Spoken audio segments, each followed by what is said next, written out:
Essa música não está tomando o Brasil, essa música está tomando o mundo. Eu tenho visto vídeos aí na internet dessa música cantada em outras línguas. O mundo está cantando a bondade de Deus. E ainda um dia desses agora, nessa temporada de verão, eu estava na cidade da região dos Lagos e tive uma grata surpresa, fiquei alegre de ver o pessoal de uma igreja, era uma igreja metodista, passando assim no meio da rua, fazendo um movimento, né? Eles cantando essa música, os músicos indo à frente, um violão, um saxofone, e o povo da igreja vindo atrás, declarando, no meio do povo que estava ali comprando, se divertindo na rua, e aquela igreja passando e cantando: tua bondade me seguirá, Senhor, eu cantarei da bondade de Deus. Vamos orar. Senhor, graças te damos por esse dia. Queremos verdadeiramente cantar a tua bondade, cantar o teu amor. Teu amor, diz o salmista, é mais doce que o mel. Ó Deus, derrama sobre nós o teu amor, derrama sobre nós o teu poder, a tua autoridade para proclamar o nome de Jesus às nações. Nessa manhã queremos te agradecer pelo momento que podemos ter aqui de gratidão ao Senhor, pelos dízimos e ofertas levantados. Também queremos te agradecer porque estamos com saúde, estamos aqui podendo cantar a tua bondade, o teu amor para conosco. Queremos te agradecer pelas nossas vidas, pela segurança. Passamos uma noite de chuva, passamos uma temporada de chuva, mas estamos todos aqui bem guardados pelo Senhor, porque o Senhor definitivamente é bom e maravilhoso. Agora, Pai, usa o pregador dessa manhã, que ele possa ser ungido pelo Espírito Santo para trazer uma mensagem que verdadeiramente venha do teu trono para abençoar a tua igreja nessa manhã. Em nome do Senhor Jesus, por quem oramos. Amém. Irmão Gilson está com a palavra.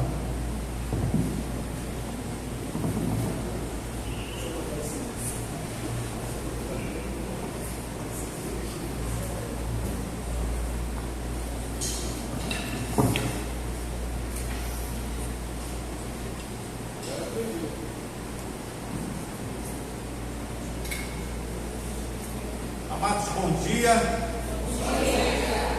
Graças e paz aos nossos irmãos queridos. O pastor me perguntou por que você usa um laptop, um notebook. Eu falei para ele porque eu não tenho um HD avançado, maravilhoso como o seu, né, pastor? Não precisa usar, memoriza, né, rapidamente. E isso é bom, né, porque você estuda e fica memorizado, né? E o Espírito Santo vai trazendo à tua memória tudo que você estudou. Mas eu, como um leigo ainda, né, um aprendizado, eu estou usando aqui o notebook, mas eu quero ler com os irmãos nesta manhã a primeira carta de Pedro, capítulo 4. Nós vamos ler a partir do versículo 12.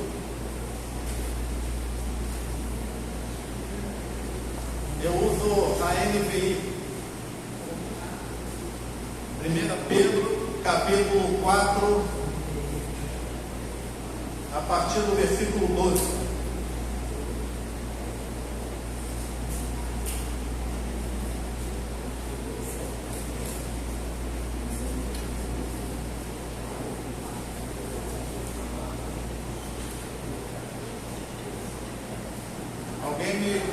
Alguém me falou sobre a camisa do pastor Felipe. Eu agradeço a igreja, que foi um presente de vocês, essa camisa que eu estou usando, né? Então, sou muito grato, tá bom, pelo presente. O pastor gostou, no aniversário, compro um azul para ele. Prefiro o livro. Ele prefere o livro agora. Então, meus amados, vamos fazer essa leitura. Se encontra em 1 Pedro capítulo 4, versículo 12, que diz assim: amados, não se surpreendam com o fogo que surge entre vocês para prová-los, como se algo estranho estivesse acontecendo, mas alegrem-se na medida que participam dos sofrimentos de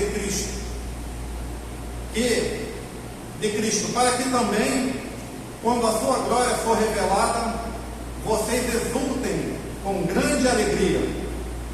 Se vocês são insultados por causa do nome de Cristo, felizes são vocês, pois o Espírito da glória, o Espírito de Deus, repousa sobre vocês. Se algum de vocês sofre, que não seja como um assassino, ladrão, criminoso, ou como quem não se intromete em negócios alheios. Contudo, se sofre como cristão, não se envergonhe, mas glorifique a Deus por meio desse nome. Pois chegou a hora de começar o julgamento pela casa de Deus.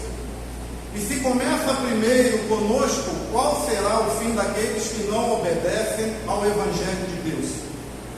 E se ao justo é difícil ser salvo, que será do ímpio e pecador? Por isso mesmo, aqueles que sofrem de acordo com a vontade de Deus devem confiar sua vida ao seu fiel Criador e praticar o bem. Oremos. Deus e Pai, obrigado pela Tua palavra que foi lida, ó Deus, nesta manhã. Ela possa vir de encontro ao meu coração, ao coração da Tua igreja, e que possa, Deus, nos ajudar a caminhar, e que possamos, ó Deus, aprendê-la e praticar em todos os dias de nossas vidas. Assim eu oro e te agradeço, Pai, em nome de Jesus. Amém.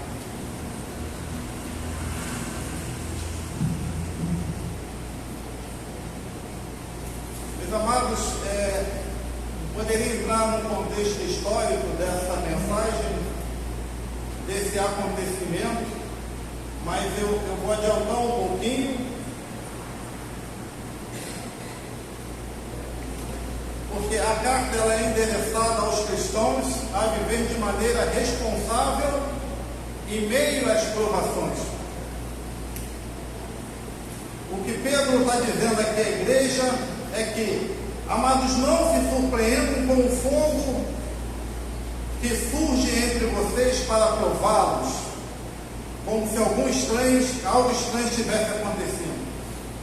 Então, como traz aqui essa palavra fogo, nós até lembramos que não foi um fato ocorrido dentro desse período, mas já acontecia uma perseguição aos cristãos, aos gentios, porque naquele período, logo mais à frente, aconteceu a grande questão que houve em Roma, que foi aquele fogo que aconteceu em toda Roma, que foi 64 após Cristo, e foi ali sendo culpado o imperador Nero.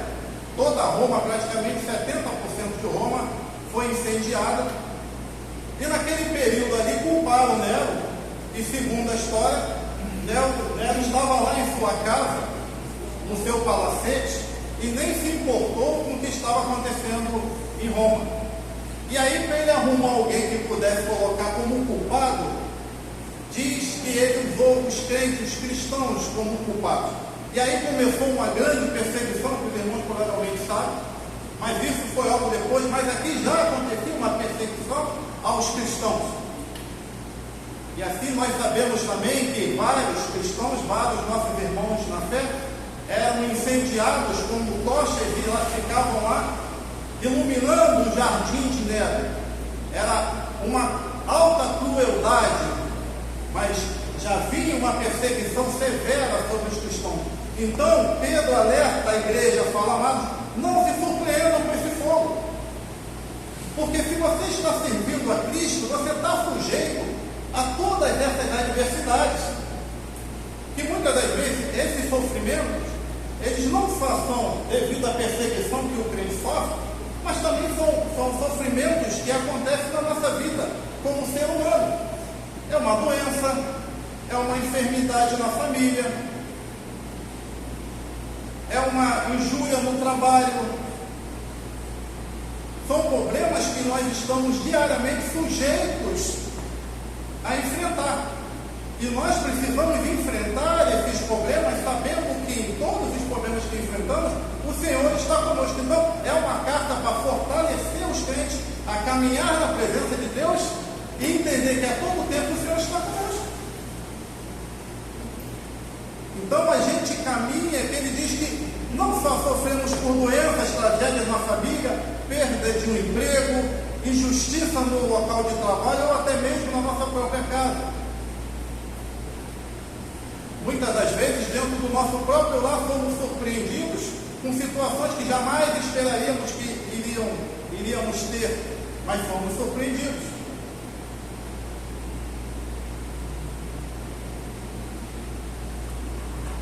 Embora se tratando de perseguição aos cristãos, ainda não sofremos ameaças diretamente, como alguns países que nós conhecemos. Então, fazendo uma pesquisa ontem, eu vi que a Coreia do Norte voltou a ser o primeiro país que persegue os cristãos. A Coreia do Norte voltou de novo para o povo, mas nunca teve fora, sempre teve ali. Então, são esses tipos de perseguições. Então, não só a Coreia do Norte, como Iêmen, Somália, Líbia, Afeganistão, Irã e outros países que perseguiram naquela época e continuam perseguindo hoje. Porém, ainda no Brasil não temos essas perseguições que os nossos irmãos enfrentaram. E nossos irmãos enfrentam fora do nosso Brasil. Temos perseguições? Temos. Muitas das vezes, pessoas fazendo com que a gente hoje, de repente, não possamos pregar mais em praças públicas, pessoas ali atrapalhando a gente fazendo evangelismo nas praças. Mas esse tipo de perseguição que Pedro está falando é a perseguição que levava à morte dos cristãos. E esses países que se colocam aqui em primeiro lugar como perseguidores dos crentes, eles perseguem o cristão para matar o cristão. Não é simplesmente para afastar os cristãos de pregarem o evangelho, mas sim, eles têm a vontade e o prazer de eliminar o cristão, os crentes. Então a gente volta ao versículo 12, que é muito importante para entendermos que só porque Deus nos escolheu nele, desde a fundação do mundo, mesmo antes da existência do mundo, Deus já tinha escolhido a mim, amados, escolhido vocês, que nós vamos estar dentro de uma bolha, totalmente protegido, 100% protegido por Deus, que nada de ruim irá acontecer em nossas vidas. Porque vamos sim, enfrentamos lutas hoje, vamos continuar enfrentando. E que fomos salvos pela sua graça, só porque, opa, eu aceitei a Cristo, eu fui salvo pela graça de Deus, opa, nada ruim vai acontecer com Gilson, nada ruim vai acontecer com o irmão Valdemiro. Estamos sujeitos a todas essas aflições. Pedro deixa muito bem claro isso aqui. Não se surpreenda com esse fogo. Não se surpreenda com as dificuldades da vida. Nós não recebemos imunidade total de Deus, amados.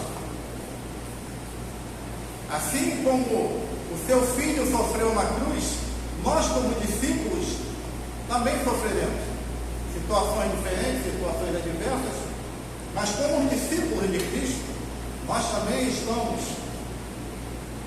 colocados diante desse mundo para superar e vencer essas circunstâncias em Cristo Jesus. Principalmente se a mensagem do Evangelho que você está ouvindo, ela fala somente em vitória, aí sim. Se a mensagem do Evangelho está sendo pregada aí fora, ou em muitas denominações, que você não vai sentir dor, que você não vai sofrer, que ninguém vai te abandonar, que a tua família e um filho vai te afrontar, que seu esposo de uma hora para outra resolve sair de casa ou vice-versa. Se você está ouvindo, aqui não, que é a nossa igreja, nós temos o nosso querido pastor Felipe que prega a Bíblia, e a Bíblia, ela não fala só em vitória, ela fala só em luta. Então, só que existe pessoas que estão ouvindo um evangelho que justamente prega somente em coisas boas e não prepara o crente quando vier a grande luta, a grande batalha. E talvez seja por isso que vemos muitos desigrejados, porque quando é confrontado com a realidade da Bíblia, opa, não é isso que eu aprendi, não é isso que eu ouvi, e se afasta. Então, precisamos estar firmes na igreja que prega a verdadeira palavra de Deus. E eu digo que essa igreja, há todo o tempo que eu estou aqui, a todos que eu vi, todos os pastores nessa igreja sempre pregaram o evangelho genuíno, a palavra de Deus. E devemos se alegrar com isso, amados, porque nos ensina a viver tanto em tempos bons com o Senhor, mas também em tempos difíceis com o Senhor.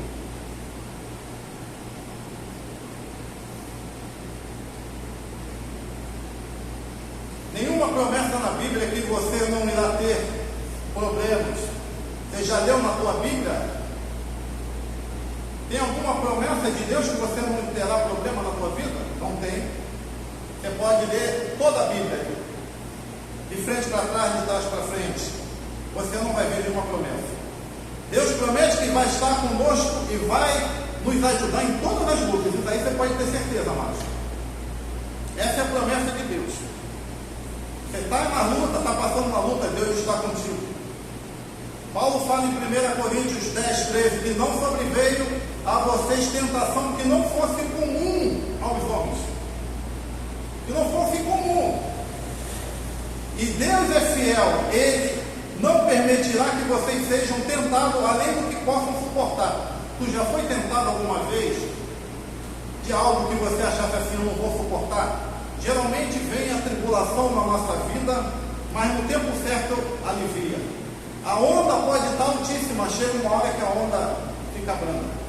E aí a gente entende que é a presença de Deus, é a presença do Espírito Santo, porque Deus sabe até onde eu posso suportar. Ele sabe que eu sou de carne, Ele sabe que você é de carne, Ele sabe que nós temos limite. Paulo também fala aos Coríntios que por isso não desanimamos, embora exteriormente estejamos desgastados, estamos fracelados, estamos fracos, estamos com dificuldade de caminhar.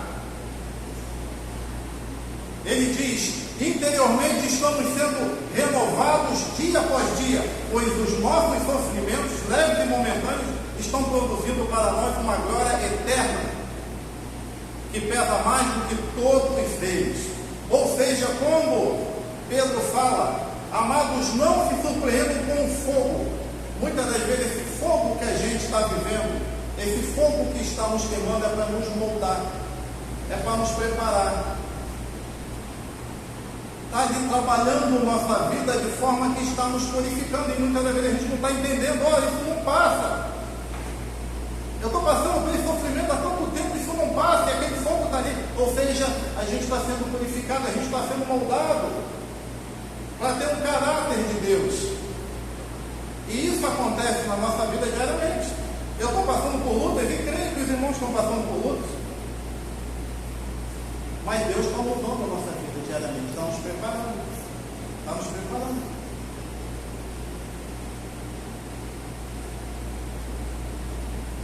E aí tem aquelas questões, porque, opa, cara, eu nunca passei por uma situação assim.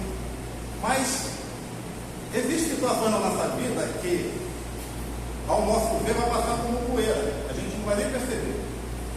Às vezes é uma situação que, espiritualmente, você vai estar pronto e vai passar, que você não vai notar.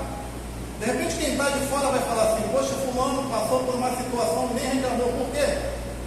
Espiritualmente, você está preparado para aquela circunstância. Tem situações, algumas passarão como poeira, nem veremos. Agora, outras, alguns dias, porém algumas levarão um ano, levarão meses. Algumas lutas levarão meses e até anos. Mas vai passar. Mas vai passar. Porque muitas das vezes é a vontade de Deus. A gente pode passar um tempo muito longo. Ah, mas por que eu estou passando isso? Eu sou crente. Ah, mas por que eu estou vivendo essa vida se eu sou um cristão? O Senhor Jesus sofreu, passou por tudo isso enquanto viveu na terra. E por que nós, como discípulos, pecadores, não vamos passar? Tem gente, tem cristão que é assim. Pô, mas estou passando por uma luta, eu não mereço isso. Eu dou meu dízimo, eu vou à igreja todos os cultos, eu vou ao culto de oração, eu eu estou sempre presente nos evangelhos, nos evangelismos de rua e tal. Mas por que eu estou passando por uma situação dessa? É bíblico, nós vamos passar. A palavra de Deus não garante a nós, como crentes, que viveremos só, opa, a maré está sempre boa. Está tudo muito bom. A gente tem dificuldade, né, quando alguém faz a seguinte pergunta para nós, né, pastor? Como é que está a tua vida? Está tudo bem? Está tudo bom? O cara está lá ferrado. A gente tem a dificuldade de falar que está ruim, né? De falar, irmão, vem cá, está ruim pra caramba, olha comigo aqui, cara, estou passando por isso, entendeu? Estou em casa, chego lá, quero comer um arroz, a mulher faz macarrão, quero comer um feijão com bom tempero, o feijão está sem tempero, entendeu? E aí a gente tem essa dificuldade de expressar para o nosso irmão as dificuldades que passamos. Por isso que é importante essa troca, essa comunhão, né? Por isso que o nosso querido pastor sempre fala, venha à igreja, não fique em casa, porque a igreja realmente é lugar de comunhão, de expressarmos os nossos problemas, as nossas dificuldades uns para com os outros. Por que existe igreja para isso, amados? Vê se a minha esposa está ali, está quietinha ela. Não vou soltar nenhuma pérola hoje, pastor, senão já viu. Entendeu? Fique tranquilo, dona Sueli, que hoje vai ser só bênção.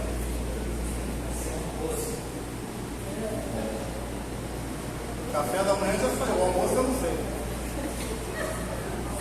Meus amados, então, percorremos, porque é por isso que Pedro está dizendo que não estranhe, porque vocês estão sendo perseguidos. Não estranhe. Não se surpreenda. Vocês serão provados porque escolheram viver para Cristo, amém? Amém.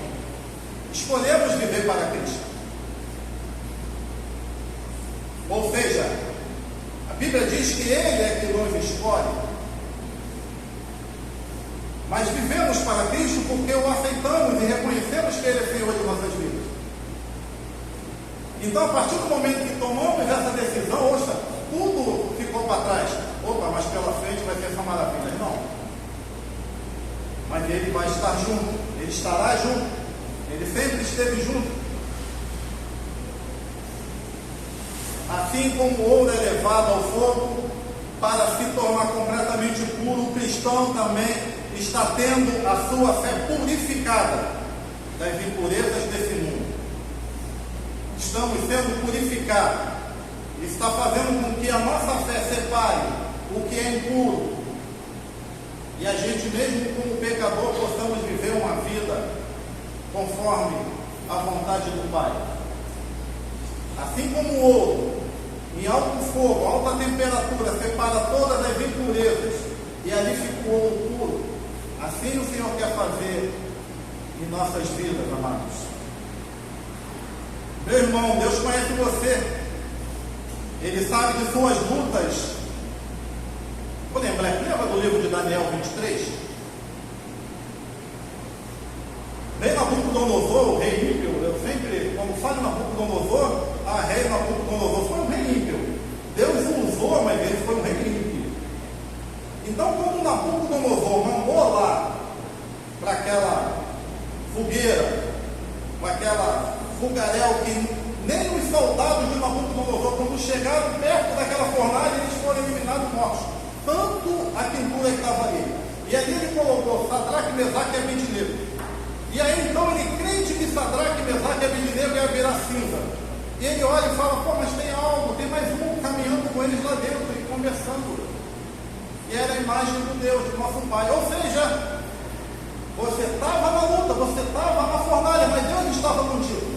Então muitas das vezes Deus permite que a gente chegue ao fundo do poço, mas Ele não abandona. Essa é a diferença. A gente chega ao fundo do poço, a gente enfrenta as lutas, mas o Senhor está conosco. E assim foi com Sadraque, Mesaque e Abednego e outras passagens que nós temos na Bíblia, de homens que injustamente pela palavra do Senhor foram jogados lá ao fogo, outros foram jogados para ser mortos de maneira totalmente agressiva. Aqui mesmo, quando a gente vê o contexto histórico de 1 e até 2 Pedro, a gente vê que Pedro, ele foi morto nesse período, e segundo os historiadores diz que ele foi crucificado de cabeça para baixo, que diz ele que não era digno de ser crucificado como o Senhor. Ele foi morto crucificado de cabeça para baixo, e Paulo foi decolado nesse mesmo período, entre 65 depois de Cristo e 68, nesse período de toda a perseguição que o imperador Nero colocou em Roma, devido à sua... E se a gente for pesquisar a maneira que os crentes morriam naquela época, era coisa terrível. Existia uma determinada morte que eles, segundo a história, pegavam um saco e botavam dentro daquele saco tudo quanto é tipo de animais, ou seja, cobra, jacaré, cachorro, e botava um cristão ali dentro e amarrava aquele saco e jogava no mar. E, ou seja, a pessoa era devorada por aqueles animais que estavam dentro daquele saco. Então, o cristianismo, o crente, ele sempre foi perseguido. E aí hoje nós vivemos num país que temos a liberdade de falar em praça pública do amor do Pai. Ainda não somos perseguidos. Mas está aumentando a perseguição no Brasil. Ainda não. E aí estejamos preparados, que não seja surpresa nenhuma para nós. Se amanhã depois estivermos passando na rua, como o pastor Felipe na semana passada estava com uma camisa escrito em nome do Senhor, ele mesmo mencionou que possamos ainda andar, e temos que ter disposição para andar. Mas haverá dias que não poderemos andar com essas camisas mencionando o nome de Cristo como o Senhor. Essa será a perseguição. O irmão está ali, ó. Solução é Jesus Cristo. O irmão Milão, a solução é Jesus Cristo. Na minha vida, na tua vida, a solução é Jesus Cristo, sabemos disso. Mas até quando poderemos fazer essa propaganda? Ou seja, até quando poderemos divulgar o Senhor como Rei, o Criador?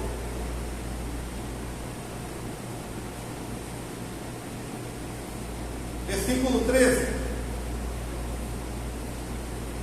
Por causa do Senhor, sujeitem-se a toda a autoridade constituída entre os homens, seja ao rei. Perdão, Marcos, não virei a página. Versículo 13 diz: mas alegre-se, aqui já é o contrário, aqui já é o oposto, que ele diz: alegre-se à medida que participam dos sofrimentos de Cristo, para que também, quando a sua glória for revelada, vocês exultem com grande alegria. Ao mesmo tempo, você está triste, mas alegre-se, que quando a glória do Senhor for revelada, você vai jubilar, você vai ter uma alegria imensa, que você não vai se portar, que vai transbordar. No versículo 13, Pedro pede à igreja: se alegre nos sofrimentos de Cristo. A orientação de Pedro que dava àqueles irmãos era que, mediante aquelas circunstâncias, eles se alegrassem. Mediante todos aqueles sofrimentos, se alegrem, por mais que seja difícil, está com a cara amarrada, mas está com uma alegria no seu espírito, que o Espírito Santo está sobre você, o Espírito Santo repousa sobre você, você é templo do Espírito Santo, está doendo, está sofrendo, mas se alegre. Às vezes é difícil, mas Deus nos ajuda a caminhar dessa forma. E diz: a diferença é que Ele estará junto com você todo o tempo.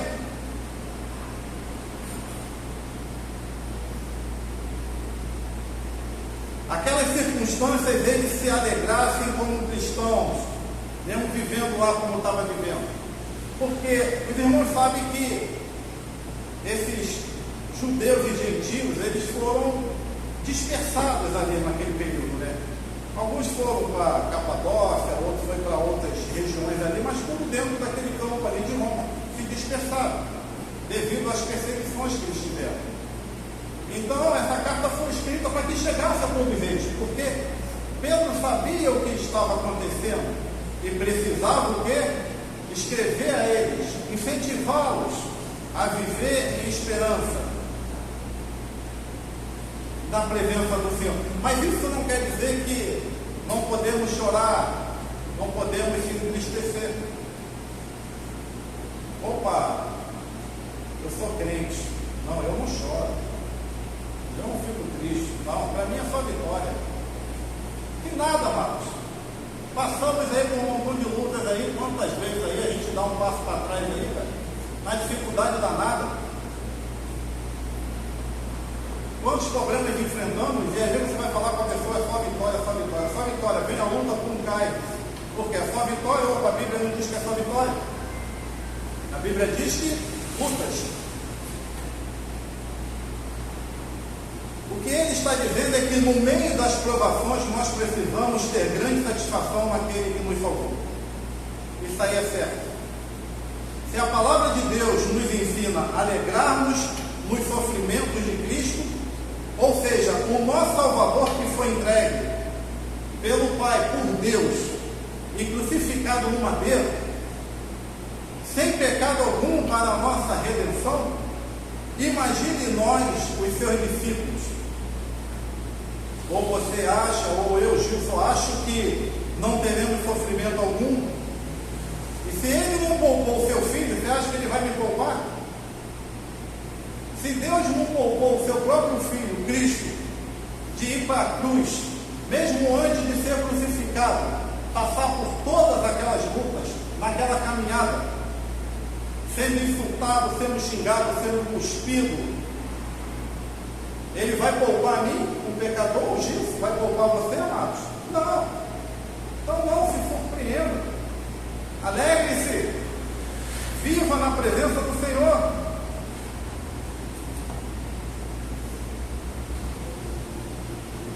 Diz mais, alegre-se, à medida que participam do sofrimento de Cristo, que também quando a sua glória for revelada, vocês resultem com grande alegria. E que a sua glória for revelada. E que glória seria essa? Aquela mesma glória que a gente vê em vários versículos da Bíblia, no Antigo e no Novo Testamento. Se lembrarmos lá quando Moisés tirou o povo lá atravessou o Mar Vermelho, aquela nuvem lá era a glória de Deus, caminhava junto do povo o tempo todo. E várias outras passagens. Quando foi construído, inaugurado o novo templo lá de Salomão, a glória de Deus estava ali. Essa é a glória de Deus que está também sobre nós.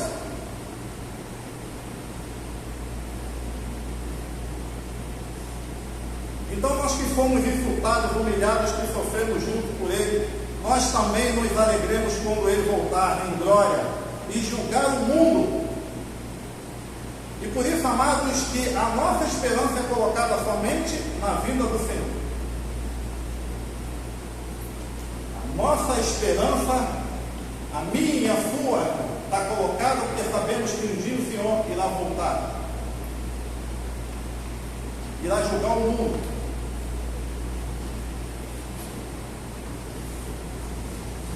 Jesus voltará para buscar a sua igreja e nós exultaremos com grande alegria. Versículo 4, aqui Pedro diz o mais importante. Ele diz: se alguém sofre por Cristo, o glorioso Espírito de Deus está sobre ele. Amado, se você está sofrendo por Cristo, por ser um crente, o Espírito Santo de Deus está sobre você. Agora, se você não está passando por problema algum, se você não faz diferença nenhuma onde você está, algo está errado. Porque o crente é perseguido. Os jovens, principalmente quando entram numa faculdade, e dependendo da disciplina que ele escolhe para estudar, ali realmente ele passa pela maior prova de fogo na vida dele. Então, os jovens, seja fiel ao Pai. Se a pessoa falar: pô, mas você tem tantos anos, você ainda é virgem. Sim, está conseguindo, ao mesmo tempo que o rapaz, se está passando por uma dificuldade, mas pô, você não tem namorada ainda? Não, eu estou me guardando porque eu creio que o Senhor me dará um namorado, me dará uma namorada. A luta do crente, aquele que serve a Deus, é diária. Como eu falei, algumas lutas passam de maneira que a gente não percebe. Agora tem outras que deixam marcas. Tem outras que deixam determinadas sequelas, mas elas são cobertas. Porque o Espírito Santo, que habita em mim, amados, que habita em você, ele preenche esse espaço todo que precisamos.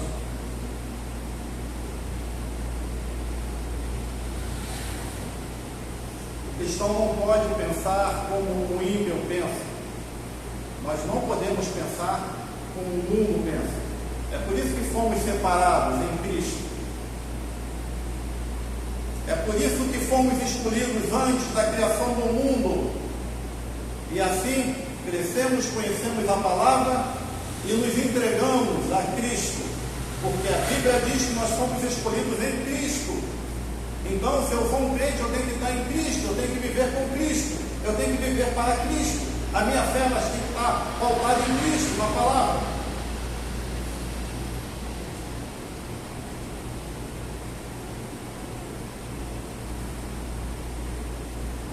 Versículo 15 e 16, ele diz: se algum de vocês sofre, que não seja como assassino, ladrão, criminoso ou como quem se intromete em negócios alheios, contudo sofre como cristão, não se envergonhe, mas glorifique a Deus por meio desse nome. Eu acabei de falar, não se envergonhe se você está sendo maltratado, insultado por servir a Cristo e por fazer a vontade de Cristo. Não se envergonhe se quem está ao seu lado está vivendo uma vida totalmente desgarrada com Cristo e por algum momento, por algumas insinuações, faz com que você volte ao passado e viva como Ele. Ao contrário, eu sempre falei, nós temos que ser referência no mundo, não o mundo ser referência para nós.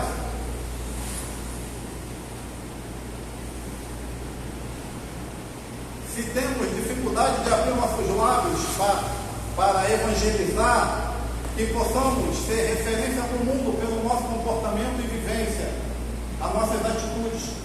Isso vale muito como cristão. Alguns vão ter facilidade para evangelizar, para abrir os seus lábios e falar. Outros representarão ao Pai no seu modo de vida, no seu modo de agir. Então, na opinião de Pedro, era tão mais necessário para o cristão fazer bem, porquanto o juízo de Deus estava próximo a começar. Então, tinha que fazer o bem, tinha que andar pelo caminho correto, tinha que enfrentar as lutas, mas sabia que estava sendo lapidado, estava sendo preparado por Deus. E diz, o juízo ia começar pela casa de Deus. Sério essa palavra? A Bíblia diz que o juízo de Deus, ele começa pela casa de Deus, ou seja, começa por nós. Primeiro nós, depois o mundo. Por quê? Porque nós temos um relacionamento com Deus. Nós temos o privilégio de viver com Cristo, de andar com Cristo. Então, nada melhor do que eu vou julgar primeiro a minha casa, depois eu vou julgar fora, porque lá fora não me conhecem ainda, agora a minha casa, vocês me conhecem. Ezequiel 9,6 diz assim: começai pelo meu santuário, onde o privilégio foi maior, o juízo será mais severo. Esse privilégio, diz a Bíblia que nós temos, né, de caminhar com Cristo, da mesma forma, no dia do juízo, será mais severo. será mais tenso.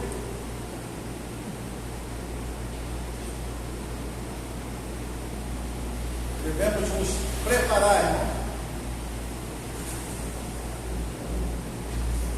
A Bíblia diz que os céus e a terra passarão, mas as minhas palavras, elas estão presentes.